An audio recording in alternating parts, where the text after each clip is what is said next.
Lawrence ক্যাসডানের আলোচিত cinema body heat অনেকেরই দেখা, তবে বহুল চর্চিত এই সিনেমার ছায়া অবলম্বনে বলিউড যখন জিমস তৈরি করে তখন হইচই পড়ে যায়।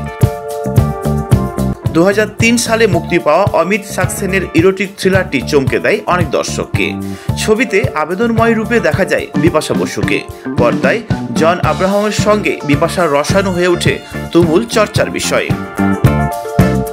এই সিনেমার শুটিংয়েই রোমান্টিক সম্পর্কে জড়িয়ে পড়েছিলেন দুইজন। পরের এক দশক ধরে হয়ে থাকেন বলিউডের আলোচিত তারকা যুগল। তবে তাদের বিয়ে নিয়ে যখন গুঞ্জন শোনা যাচ্ছে তখনই ভেঙে যায় তাদের দুজনের সম্পর্ক। ঠিক কী কারণে জন ও বিপাশার সম্পর্ক ভেঙে যায় সেই বিষয়ে নিশ্চিত করে জানা যায়নি, তবে এটা নিশ্চিত কিছু একটা নিয়ে তাদের মধ্যে তিক্ততা তৈরি হয়ে পড়েছিল। পরে দেওয়া এক সাক্ষাৎকারে সেই ইঙ্গিত পাওয়া যায়। সাবেক কি বন্ধু হতে পারেন? এমন প্রশ্নের উত্তরে বিপাশা বলেছিলেন, অবশ্যই, কেন নয়, তবে সেই সাবেক যদি খুব বাজে লোক না হন। অভিনেত্রীর এই উত্তরের মধ্যেই অনেক কিছু লুকিয়ে আছে।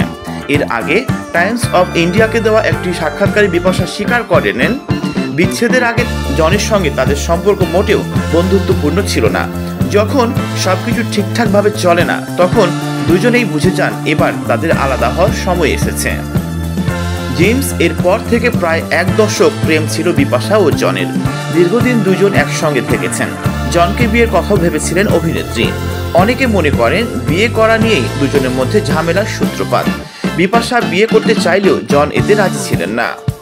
এক সাক্ষাৎকারে অভিনেতা বলেছিলেন, আমরা দুজনেই বুঝে গিয়েছিলাম সম্পর্ক আর এগোবে না, কারণ অনেক কিছু নিয়েই বনিবনা হচ্ছিল না। দুজনেরই সম্পর্ক নিয়ে আলাদা আলাদা দর্শন ছিল, হয়তো আমি মানিয়ে নিতে পারিনি। গুঞ্জন আছে বিপাশার সঙ্গে সম্পর্ক থাকাকালীন জন প্রিয়া রুঞ্জালের সঙ্গে প্রেম করতেন, যা সহজভাবে নিতে পারেননি অভিনেত্রী। অনেকবারই সাক্ষাৎকারে প্রতারণার শিকার হওয়ার কথা বলেছেন এই অভিনেত্রী। টাইমস অফ ইন্ডিয়াকে দেওয়া সাক্ষাৎকারে বিপাশা বলেছিলেন, বিচ্ছেদ ভালো বা মন্দ হোক, একটা সময় সবারই ক্ষত শুকিয়ে যায়, তবে কেউ প্রতারণা করলে তাকে ক্ষমা করা কঠিন। সাক্ষাৎকারে তাকে প্রশ্ন করা হয়, এটা কি জনকে উদ্দেশ্য করে বলেছেন? উত্তরে মন্তব্য করতে রাজি হননি এই অভিনেত্রী।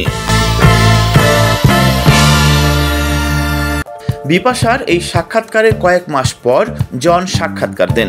সেখানে বিপাশার নাম উল্লেখ না করে তিনি প্রতারণার অভিযোগ অস্বীকার করেন। প্রতারণার শব্দটি আমার ডিএনএতে নেই বললেন জন।